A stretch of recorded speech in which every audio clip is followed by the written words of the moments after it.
So now we get to the show that's just right, don't we? We got the shows that are too hot and the shows that are too cold. The shows that are too fat, the shows that are too skinny, but we get to Saturday night, which is all right for fighting, and Collision is the show that apparently we're finding out each week is the one that's just right. It's just in the middle. It's not boring and it's not chaos. You can sit in and understand and examine some things, and it registers with you a bit. Doesn't just go by you at 100 miles an hour like goddamn, a speeding train. And you can't beat Elton John, right, with whatever the rest of this stuff is. But when we went on the air, or before we went on the air, it was yesterday, as a matter of fact, you said to me, it was because it was before Collision aired, just last night, as we're speaking here now. You said to me, well, the card they've advertised doesn't really look gripping or impressive compared to what they've done over the past few weeks with the great tag team match and the 6-mans with Punk and everything. And remember I said, remember when most wrestling shows that were good and that you enjoyed, if they had advertised everything beforehand, it wouldn't have been as good? Or how did I say that? Sometimes the better wrestling shows, if you'd advertised the shit beforehand, it wouldn't have looked as good because you wouldn't have seen how they got there. That's what I said. Right. And part of what I was saying, too, was the fact that they're right down the road from me in Newark, and I hadn't heard anything about this. I didn't even realize they were in Newark this week. Well, but at the same time, you live in a gated community, so they can't put flyers in the mailboxes. See, I got you there. I wasn't asking for flyers in the mailbox. Well, you'd get more pizza coupons that way, too, if you didn't have that fucking nasty guard down at the fucking bottom of the hill. You said coupons. Where do you stand on coupons versus coupons? It's a coupon. It's a coupon. It's a coupon. Don't ruin coupons for me. I'm gonna ruin it by saying it a different way? Yes, I can hold this over your head. Think of it right. I'll say it again this way unless you sign a deal with Podcast One. Well, now that's extortion. That's a strong arm tactic. Well, no. I also have you under a invisible NDA. You're not allowed to tell anyone about this strong arm tactic, and I expect you to fulfill your obligations to me. In that case, it's entirely legal. Oh, but anyway, where were we before coupons? Oh, the advertising was suspect for this event. And as well, they didn't advertise a big card. But here's the thing I'm going to say before we go into this. You got Tony Khan loves to advertise every goddamn time that one of the talent's going to take a bowel movement in a commercial on the shows, right? And all the graphics and the endless names and the rapid fire delivery. And over across the street in the WWE, you know that when you watch the program, chances are the people that wander out in the first segment, 85 to 90% of the time, they're going to end up in a fucking match by the end. So you got all the way one way there and all the way the other way there. Don't advertise shit, advertise everything. Here they've been advertising the main event matches, but now on this episode of Collision, they didn't advertise the legitimate main event, the Punk match. They made it in the first segment. It's a little bit of this and a little bit of that. Now you're not really going to know if you see the advertised card for Collision and a match doesn't tickle your taint. You can go, but you know what? They put Punk and fucking Starks and about last time. I won't know unless I tune in. And then, so that's what you're supposed to have, a mixture. Sometimes these things evolve organically from an interesting interview, not a fucking by rote scripted promo. And sometimes it's advertised because it's been led to and it's a major match, but you never know. So you got to tune in to find out what's going to happen. And in the first segment, they had Tony Schiavone, who is the interviewer now, I guess, the live interviewer, but they took your advice from some time back. I'm starting to regret that advice. He's starting to slip.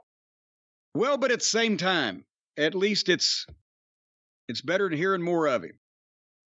They B-rolled the win that Starks had over Punk last week, and he disrespected Jushin Liger. And I wrote, it's almost like they're trying to explain what's going on, and it makes sense. It's amazing. So Tony asked Starks about all the controversy, but meanwhile, the fans are chanting, "You deserve it," because they know that Starks cheated, but still they wanted to see Starks get ahead, and they're going to be starting to pick up on that he's switching heel because he agreed with him. Yeah, I do deserve it.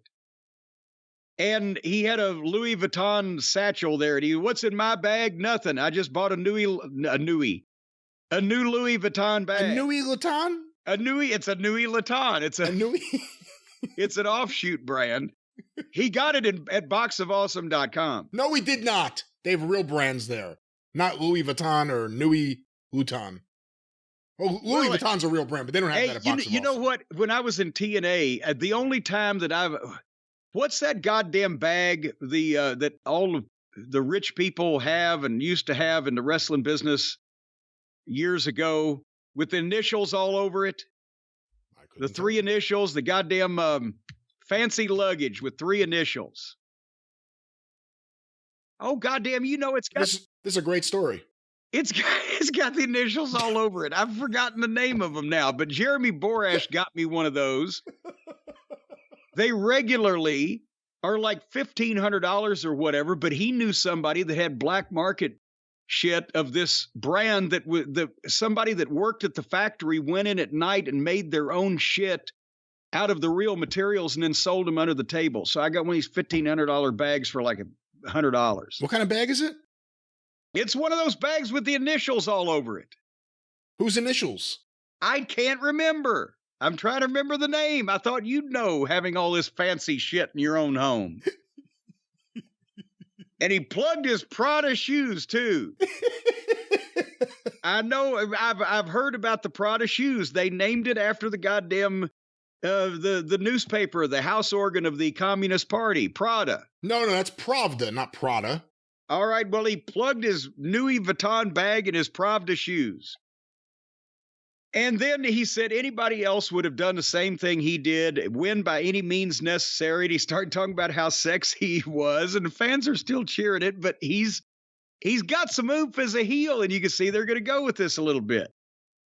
And he doesn't want to be a pillar and blah, blah, blah. And as he was talking, here came Punk with no music, and his name had just not been mentioned 5 seconds beforehand. He's just tired of this goddamn prick that cheated to beat him last week, running his dick liquor, and he's coming out to goddamn complain about it. They got along. Imagine that. They got along. Remember, the first main event of Collision was that 8-man tag match with FTR, Punk, and Ricky Starks. Yes.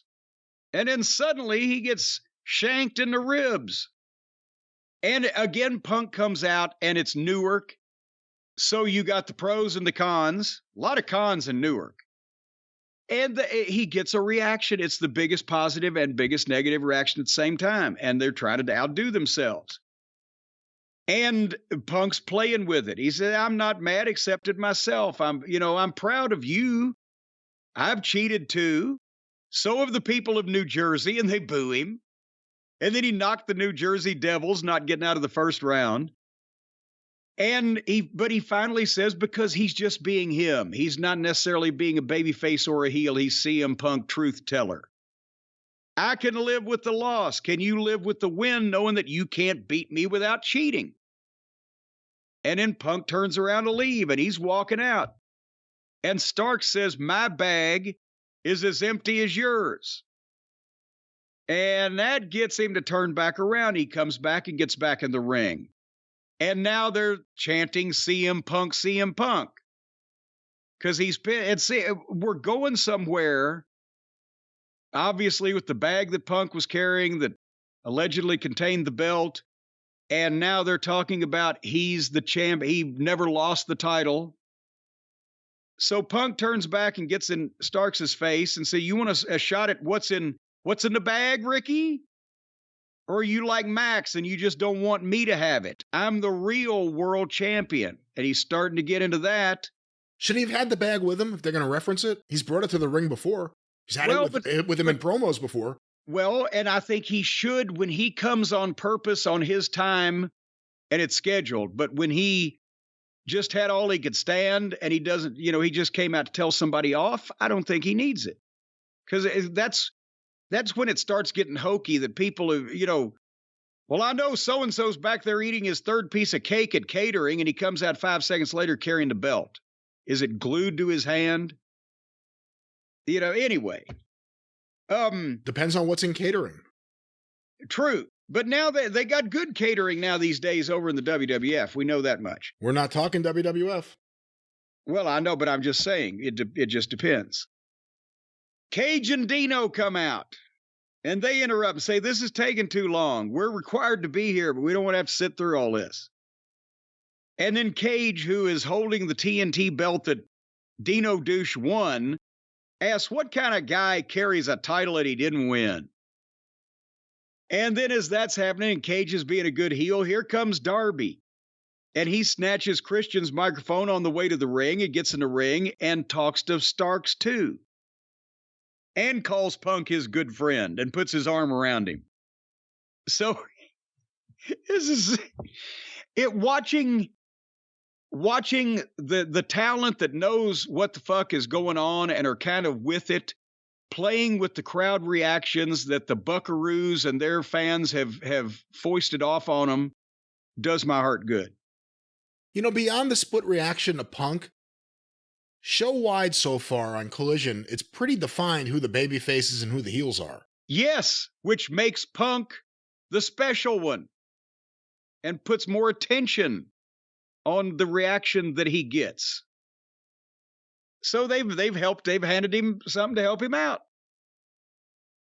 They didn't mean to, but nevertheless, Darby, it says he's going to become the new TNT champion at All Out, and he cut a good promo. Darby is coming out of his shell, his cocoon, his coffin, whatever he was fucking wrapped up in for all that time. When he's in front of people and he's got something to work with. And he suggested a tag team match and got the fans to want the match. And everything that has been said here amongst all these people fit and made sense. And it wasn't just like we've got a match, let's send some guys to talk until we make it. It made sense for it to be that way, right? So then Tony Khan, of course, had made it official by the time they stopped speaking, but through Tony Schiavone, he had sent word. But basically the main event doesn't have to be advertised every week. If it's good and if it's set up logically, it's also less expected that way, and it's less expected than the way WWE usually does it, and you can tell you got to watch the show to see everything that's going to happen. You don't know everything ahead of time, and they're trying to put enough interest in the actual matches where you want to see the fucking thing rather than, okay, when's it going to end so another promo can start? I don't know what you think of this whole deal. I thought it was an okay open. Again, they didn't bill CM Punk as wrestling. Even like FTR, they were, I think in the announcements beforehand, it was just, we'll hear from FTR. And from AEW history, you're taught that doesn't necessarily mean they'll be there. It could just be a video. Remember, we'll hear from CM Punk on Rampage. And it would just be like a 30-second video of him talking about a match on there. I think they can cure that if they would put the word live in. We'll hear live from FTR. Yeah, I think so. But, on the other hand, we thought Punk would be there. It's Collision. They're back in the States. There was no Punk match build. So, yeah, the people booed Punk. Some of them did. A lot of them cheered him, too. But at the end of the day, everyone was happy you're actually going to get a match with him. And to the point earlier, they didn't build this big match. But if you were watching or you were there live, you reacted to the idea that all of a sudden you got it. And there needs to be a mixture on wrestling television. It's not like a pay-per-view or a big event where you're trying to sell tickets to a house show or even a big premium live event where you just want people to watch it because this is an infomercial that you make interesting. And now, obviously in the modern day, you're getting paid for television, but you still can't make every week Nick Goulas's greatest card I've ever signed. He said that every week for 40 years.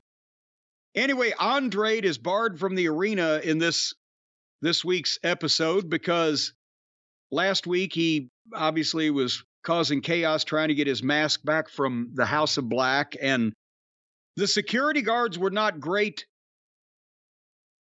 thespians here, but I enjoy that they tie up all the loose ends, like where would this fucking guy be, right? When the House of Black is going to be around. Yeah. So just 45 seconds and it makes sense. It makes the show make sense. I don't want to go to Newark. Let's do a pre-tape here.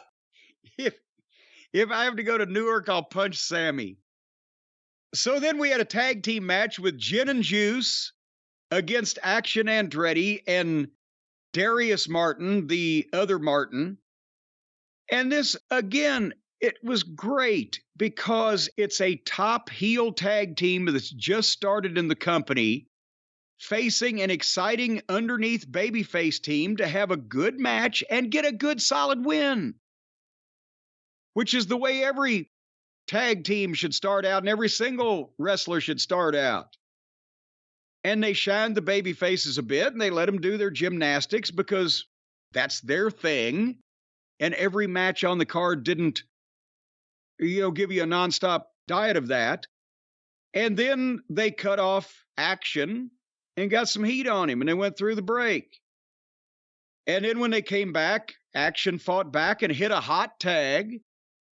Apparently, whoever the agents are or producers or creative major domos here are encouraging people to actually have wrestling matches with hot tags, and maybe they're walking through these things, possibly, because how the fuck would Action Andretti and Darius Martin know how to do a hot tag from watching the Wednesday night program? They never do them.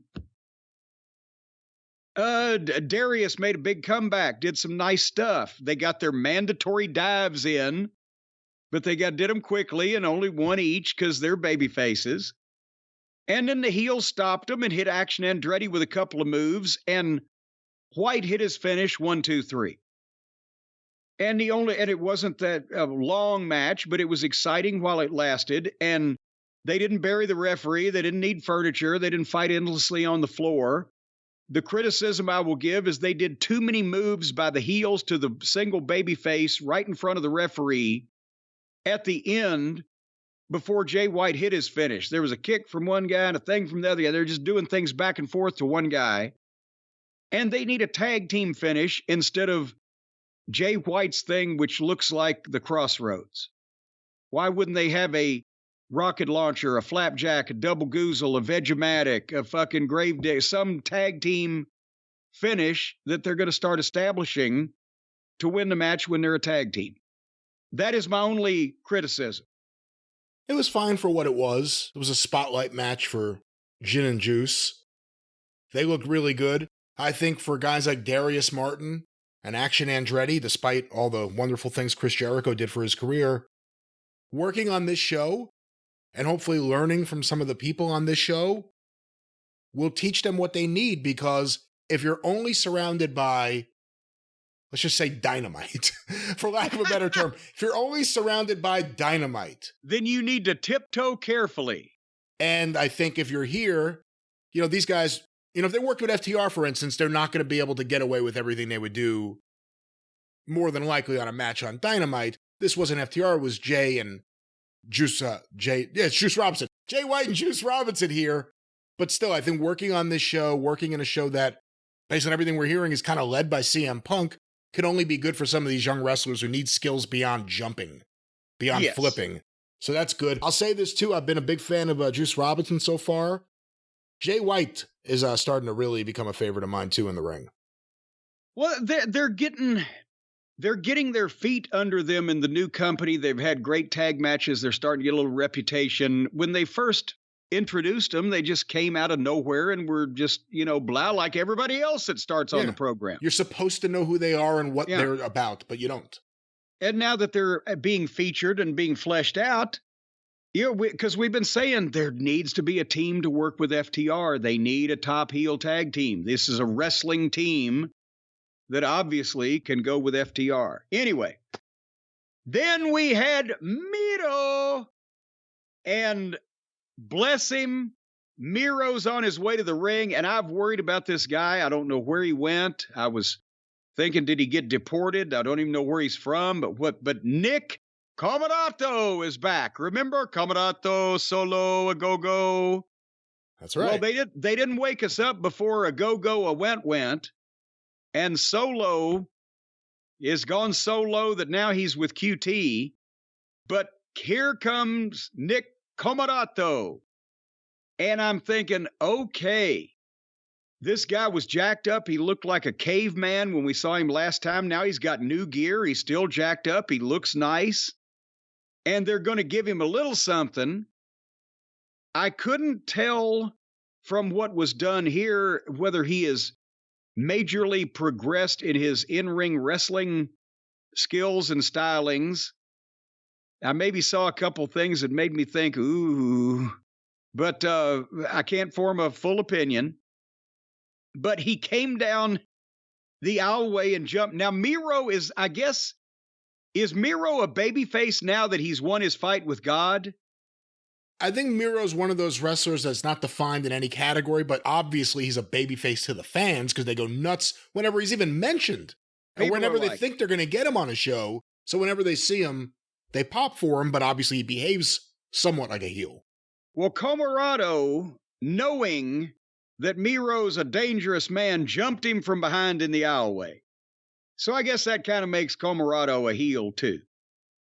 And he rolls him in and gives him kind of a sloppy move and a cover, and Miro kicks out, and Commodato gets a little heat, and then, boom, Miro comes back with the German and a kick, and the fans go ballistic, and he gets the camel clutch, and Commodato tapped out. And it was just what they needed. Miro defeated in quick fashion, dominantly defeated somebody, and, shows what he can do. And they had, because of Commodato's physical presence, they had to give him something.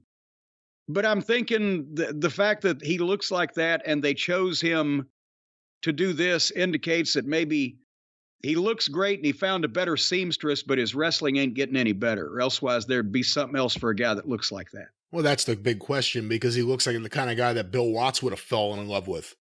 Big guy, size. A big guy that he would have fallen in love with? Fallen in love with. Maybe he is a felon. Maybe that's what's holding him back. I don't think that's what it is. Get into Canada or something? But, he's been one of the QT guys. They still reference QT on commentary here, so I don't know if he technically is still under the QT Marshall banner or the factory, whatever it is. But I don't know if that's a banner or a ribbon. But he's been there, at least 3 years now. We rarely ever see him. You would think at this point, if he had something to show, we would have seen it. I'm not exactly sure what's going on with him. But again, the only other thing I would think is he did lose to Miro, but he is on Collision.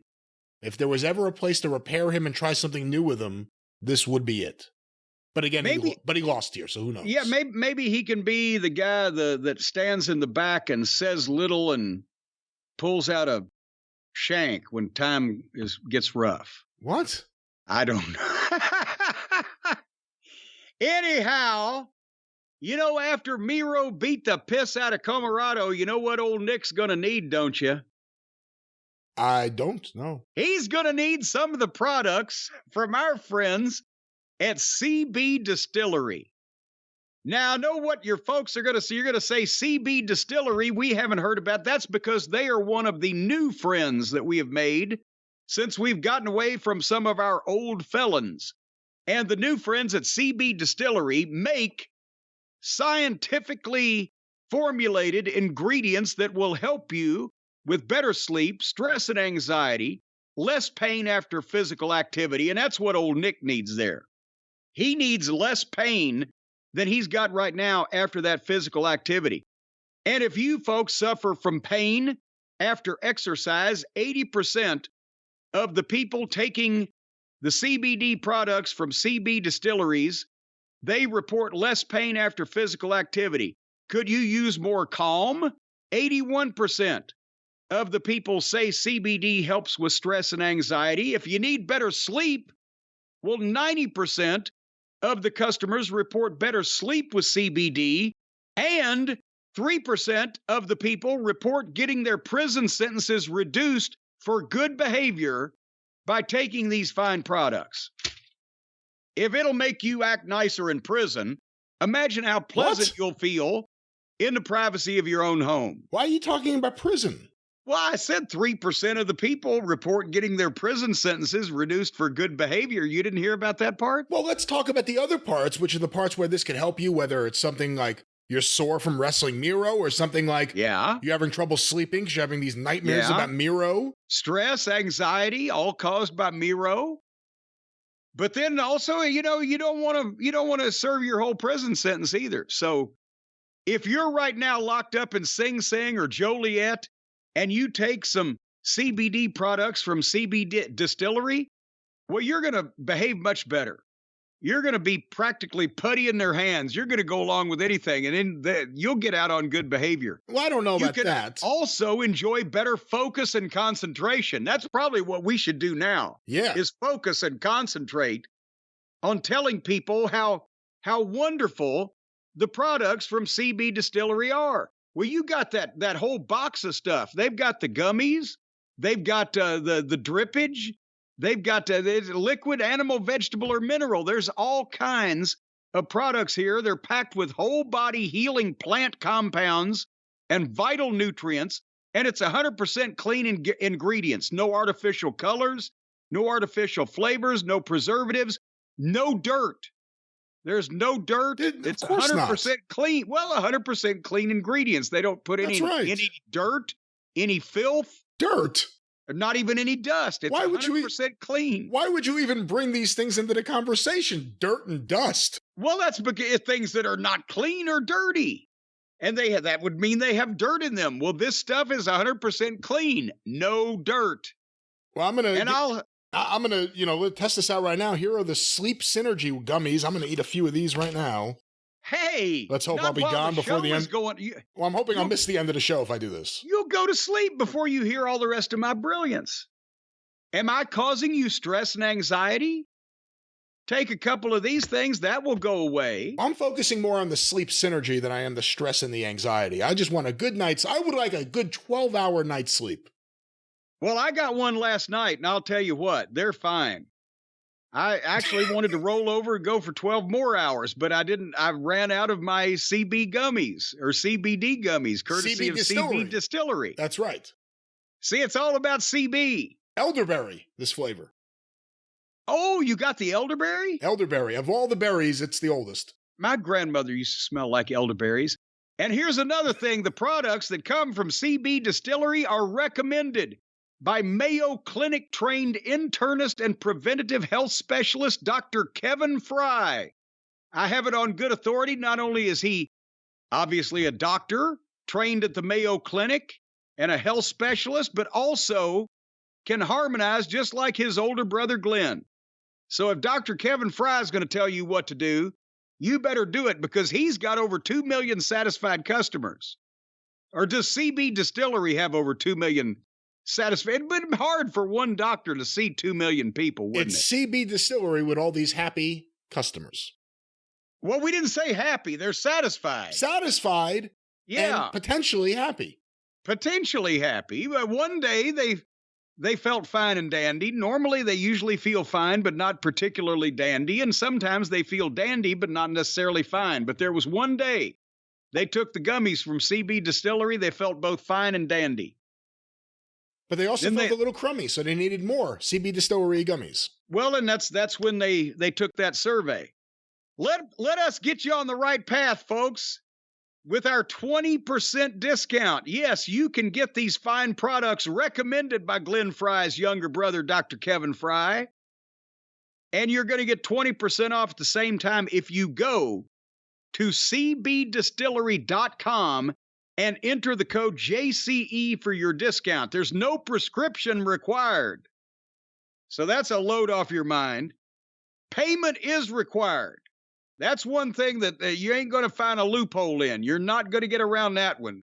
The no prescription thing was easy, but payment, you're going to be forking over. But you're going to get 20% off if you go to cbdistillery.com and use the promo code JCE. Does everybody know how to spell distillery? Probably not. Let's do it. Distillery. It's a place where you distill things. It's an aree where you distill CB. An aree? An aree where you distill CB. CB Distillery. CBD. Not CB. Well, then there'd be another D in there. It would be CBD Distillery, and that would be wrong. That would take you to someplace else completely that won't give you your 20% off, and Dr. Kevin Fry's not behind it. So go to cbdistillery.com and use the promo code JCE. You'll get 20% off. Dr. Fry will be happy. And you don't need a prescription. You do need money. That's right. And take that money, CB Distillery. Yes. Remember, Your ass. they don't do that. Say? And remember, Well, you sounded hot. I'm not hot. I was going to say CB Distillery supports this show, so of course support CB Distillery. They are our friends and your friends. We're getting a lot of support these days. We are. Yes, CB Distillery is one of the 4 pillars that supports us. We need a lot of support. We are the Double D's of professional wrestling podcasts. That's true. Boy, we need the cross beam under there, and we need the suspension bridge. We need support of all kinds. As a matter of fact, we're going to have 8 pillars here next week. 8? Well, we got more than 4 sponsors that have already signed up. Hey, what'd you think? We didn't even mention it during the Ricky Starks interview, them bringing up the whole pillars thing.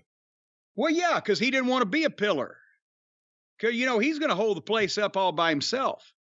I think he needs to be the post. Oh. Well, we're somehow going from CB Distillery back to Collision Distillery. Oh, I thought you meant back to Bespoke Post. No. See, I mentioned post while you mentioned pillar. Oh. From pillar to post.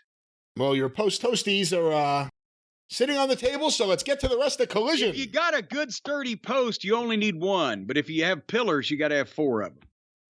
So we came back to a video on the legacy of FTR with highlights and etc. And that's nice, putting talent over that's on the program. Imagine that. That was the best video they've ever done for FTR. Well, yeah, because it's the only time they've ever tried. Other than reminding everyone that Tully was there. Yeah, that's true. It was a little awkward.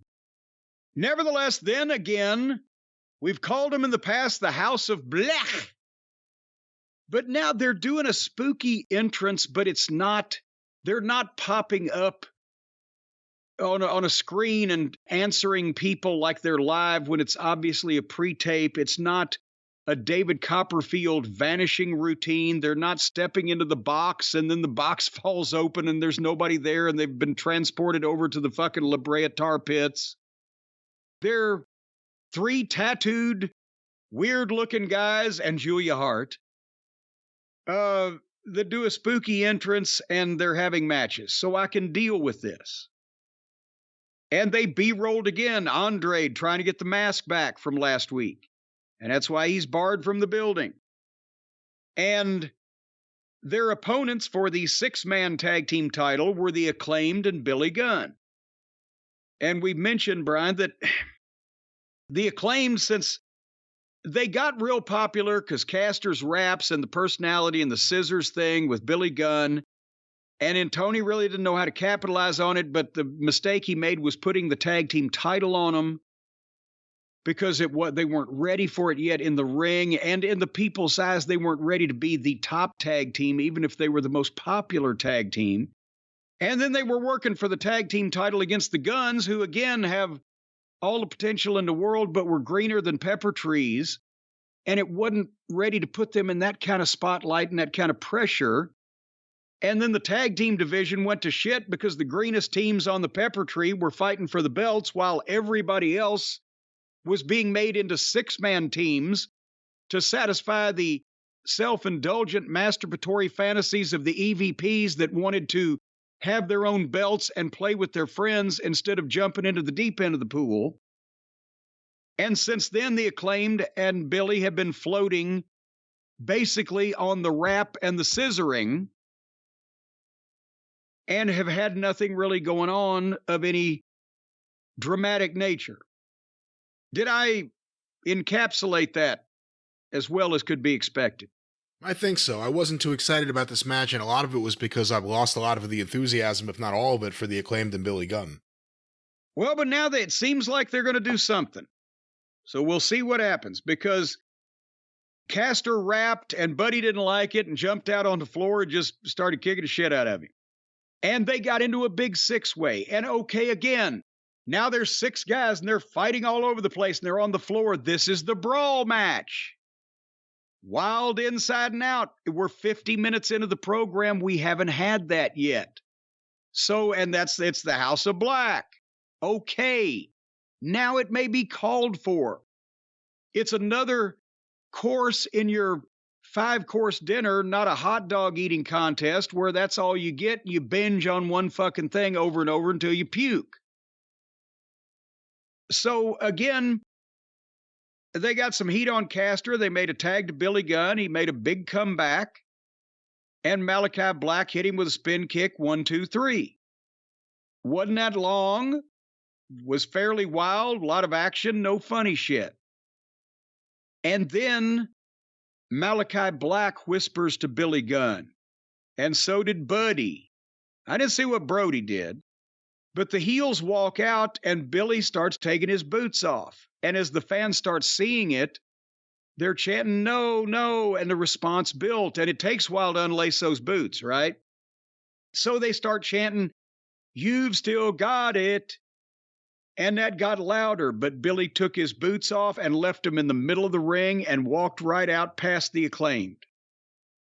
So either that they're doing something, obviously, to tease his retirement or to give... He's either going to retire, which would kind of be anticlimactic, but people will buy that he would because of his age and his, the fact that he's been doing this forever. Or it's a remotivational tool to repackage or have him find new purpose or whatever, which may or may not include the Acclaimed, and there could be some drama there. So at least we'll see what's going to happen. They didn't scissor for the first time in ages. That's what we got out of this, thankfully. Took him forever to get those boots off. Well, he's got long legs. This is TV. Well, what was he supposed to do? Take a box cutter and just slit the fucking laces? Yeah, I guess. That wouldn't be a full-fledged retirement. I'm just not enthusiastic about this. So I'm killing it. But at least they're doing something to move this along instead of being stale. Yes, I give him that. Yes. And at least the House of Black, I'm not crazy about him, especially with the trio stuff, but we've seen tag matches. We've seen Buddy in singles matches. Brody King was in a singles match. Like you said, you want to give him a big spooky entrance like that? I'm cool with it. But if it ends there and they just wrestle, then I'm really good with it. No science fiction. No lights out and I'm vanished. No promo, I'm facing the other way and there's smoke and I don't know what I'm looking at. None of this shit anymore. Just wrestling. Nothing where it looks like the middle of the Bohemian Rhapsody video is what you're saying. That's right. That's exactly what it looks like. That's right. I didn't even think of that. That's good. Oh, mamma mia, mamma mia.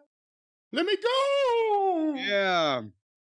Let my people go. All right. Well, we're going to let our people go to the 9:00 hour where Tony Schiavone was in the ring with FTR. And they do a promo because next week it's going to be them against Adam Cole and MJF on Collision, thankfully. And, they're basically telling the story that, and by the way, did you hear Cash mention the Young Bucks? He was talking about all the top teams they've faced and mentioned the Young Bucks, and it got big boos. So apparently in Newark, they may be wanting to boo and cheer Punk, but they only want to hoot at the fucking Buckaroos. When was the last time the Bucks got a big reaction where they weren't right next to Kenny Omega? Including at home in bed, I think. Probably not. Not been a while now. But anyway, they tell the story, look, does anybody trust MJF? And the fans chant no. But they acknowledge that you people are liking MJF and Adam Cole right now, and that's fine. But does anybody trust him? No. And Cash tells Adam what MJF is really like. He's a devil. Don't trust him.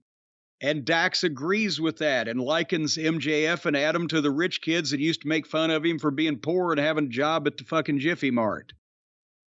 And he mentioned this is not going to be your comedy skits. This is not going to be your dance routines. We take this seriously, and you're not. So next week is going to be no comedy. It's going to be an ass kicking.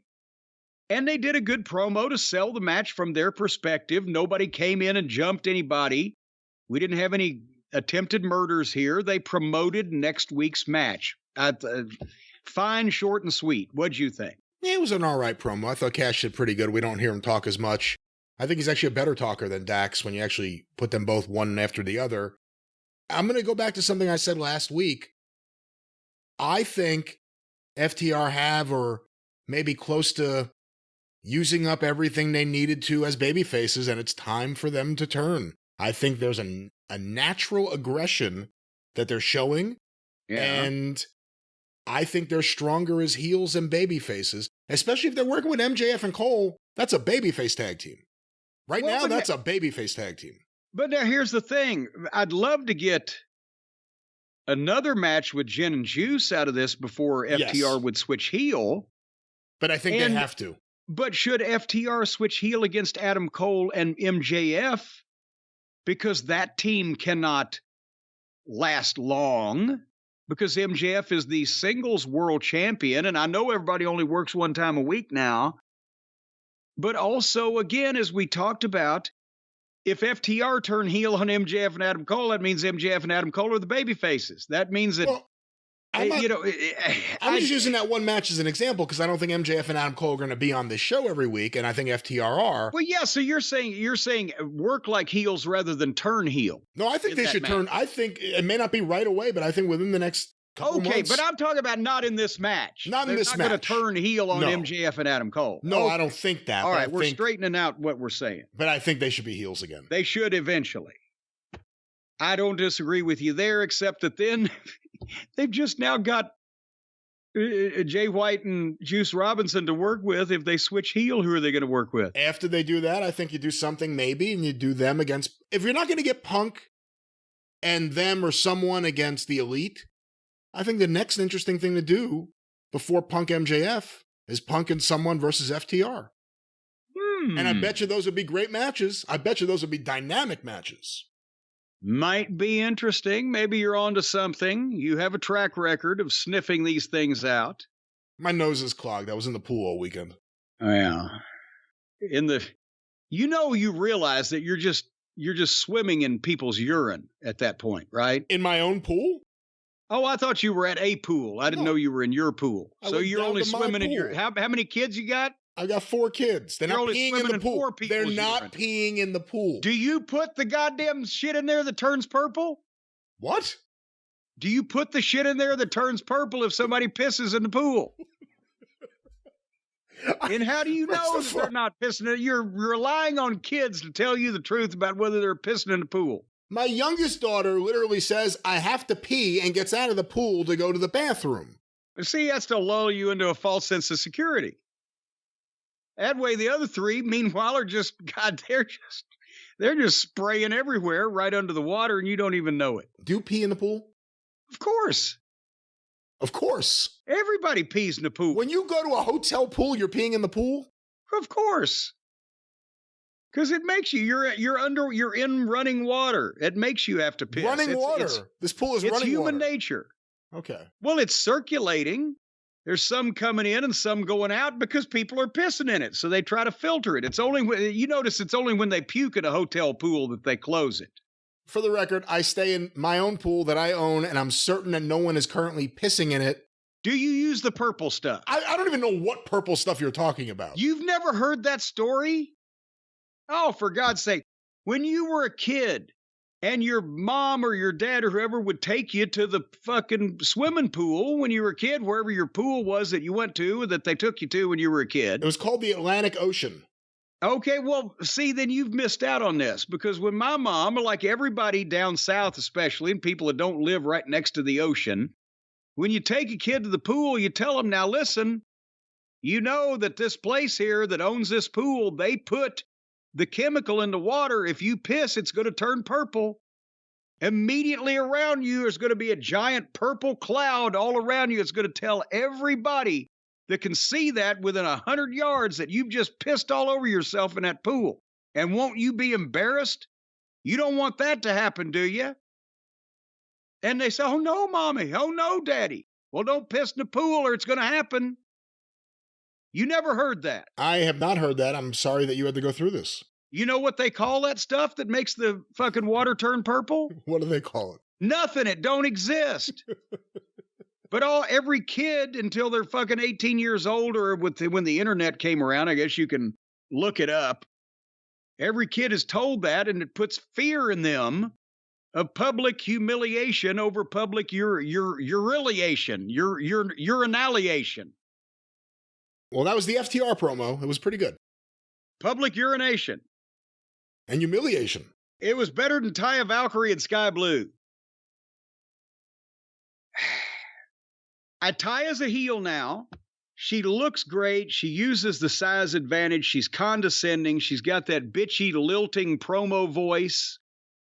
Oh my gosh, New Jersey, you're worse than I thought. Kind of a Valley Girl thing.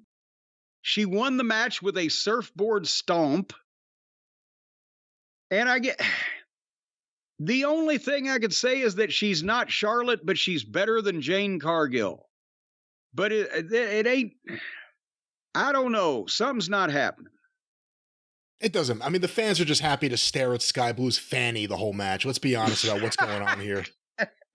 There are videos, the creepiest fans. You know, by the way, hold on now. By the way, I know from managing Adrian Street and Miss Linda that for our international audience, we should say that the fanny in the United States is the ass.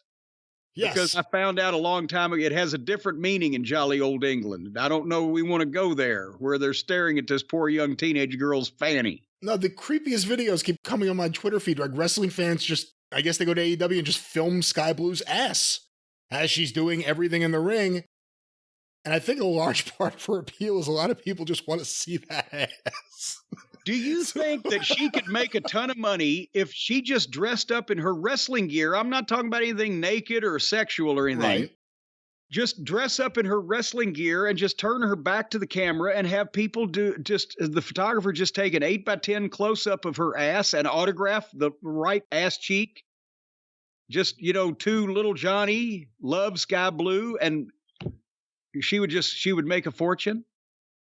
I mean, if she wanted to just do pictures of her ass, I'm sure she could make a fortune from some of these fans. Autographed ass pictures. No, they've got to be autographed. Autographed on the ass? Yes, I guess all the picture is and I'm talking about the top of the picture is her lower back. Well, hold on. No, and the bottom of the picture is her upper thighs. It's just a picture of her ass. This marketing has never been done like this before. But she would autograph just close-ups of her ass. But you have signed a lot of autograph photos. There are people who really collect these things. They're a big deal to a lot of people. If you got a ass photo of Sky Blue, yeah, why would you want her to sign it on her ass? Wouldn't you want it next to it so that it didn't actually ruin the photo or ruin what was there? Well, I don't know about ruining anything, but no, that would add to the value of the photo. And also because it's a close-up, there is no next to the ass. It's just a giant picture of ass. Ass goes from side to side and top to bottom in this picture. Maybe it could say, ask me about my ass.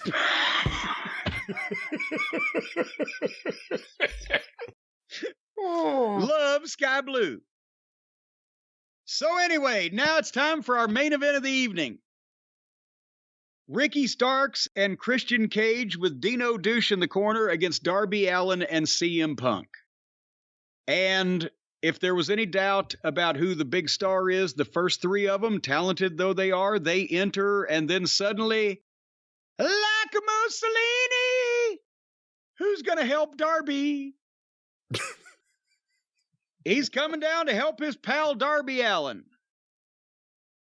You know, Darby Allin's music ought to be that old folk song, Barbara Allen, but changed to Darby Allin. And Punk helped his pal Darby Allin. Not too many wrestlers have come to the ring to folk music. We'll see. It's a trend that could be growing. With Darby Allin? Of all the people to be the spokesman for the folk movement in wrestling, it's Darby Allin? Well, with all of his goth and friends and all the other friends, they sit around and drink coffee and fucking bemoan their misery, don't they? Like Daniel Bryan, or Bryan Danielson, excuse me, seems more like the, coming to the ring to Tom Dooley or something than Darby Allin. The Kingston Trio. That's right. Very good. There you go. Well, Punk was having extra fun with its clobbering time because he got the big reaction. And there's a CM Punk chant, and there's people trying to boo over it. They rang the bell with 27 minutes left in the show, so they were settling in to build another great main event with 4 top names in the company. And everybody is clearly defined here. Everybody is being true to their own selves. I'm not going to say their characters. I'm going to say themselves. Christian Cage and Starks argue about who's going to start. Neither one of them wants the other one to, against Punk. And finally, Starks gets in and takes one bump and runs over and tags Christian. And then Punk jerks Christian in over the top rope. This is wrestling.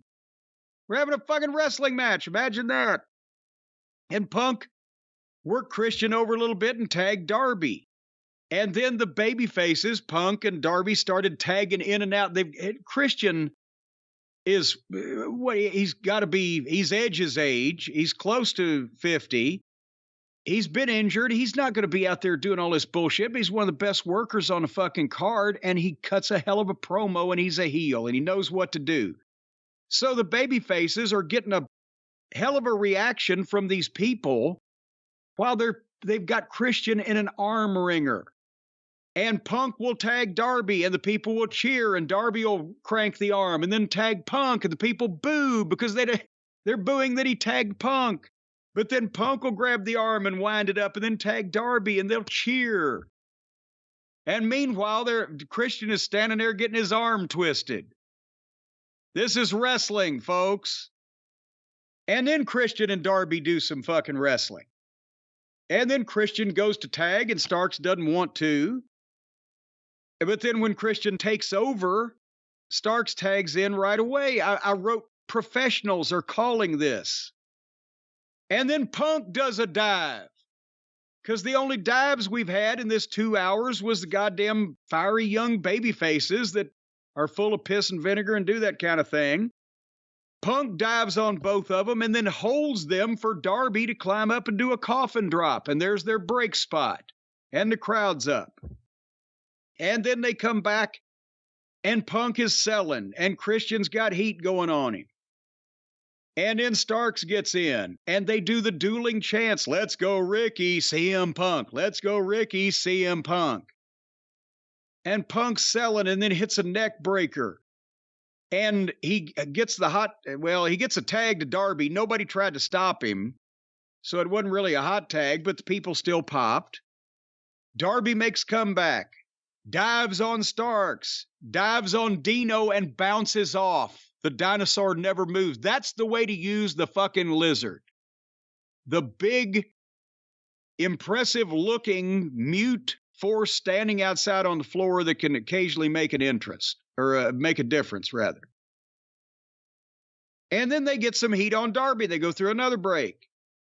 And they come back, and that's Darby's spot. He's selling and fighting from the bottom.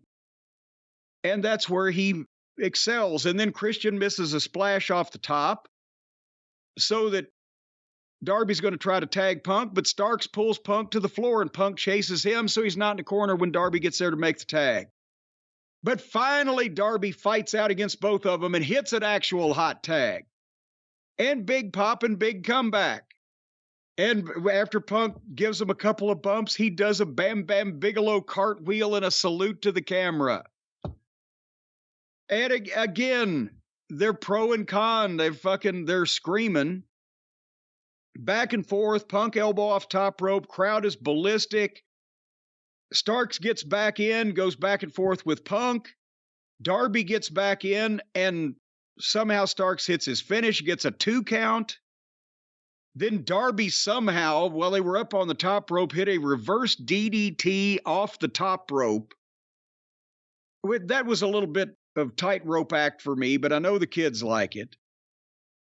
And then Punk goes for the GTS on Christian. Christian shit cans him to the floor, but goes out after him, and Punk hits it on the floor. And in the ring, Darby's going to the top, but Dino crotches him behind the referee's back.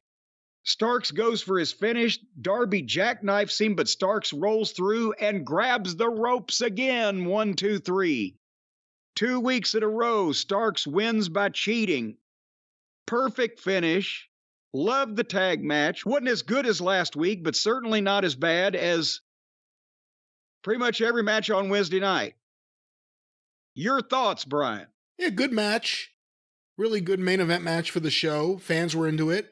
And most importantly, it sets up more stuff with Ricky Starks and Punk. And also it aligns Starks for this match with the clear heels. Everything makes sense. And that's, again, that's the thing about this show on Saturday night. You don't have to dread, oh God, what am I going to have to skip through? What am I going to have to put up with? How am I going to figure out what's going on? It's a wrestling show. It makes sense from start to finish. Nobody's doing stupid, silly, obviously fake shit, forced comedy. Not everybody is allowed to be on the floor. Not everybody's allowed to fucking dive off the roof. Nobody is burying the referees needlessly. And they're trying to impart a significant amount of time to main event matches that the people are going to want to watch for ratings, but still give some of the program over to matches that nobody's going to watch just because they're a dream match, but because the talent that they want to feature in the future needs matches to get over people first. Because that's the key to fucking wrestling that Tony Khan's been watching it for 30 years and has never figured out yet. You can't make dream matches until the talent is over, and you don't get your talent over until they beat a bunch of people that the fans see them doing. If you, like Tony, signs these names that he knows and thinks are great and they're just swell, and assumes that the rest of the goddamn entire audience across the length and breadth of this great United States of America knows every time that fucking Hanamashimu Watanabe has goddamn won the Grand Prix title.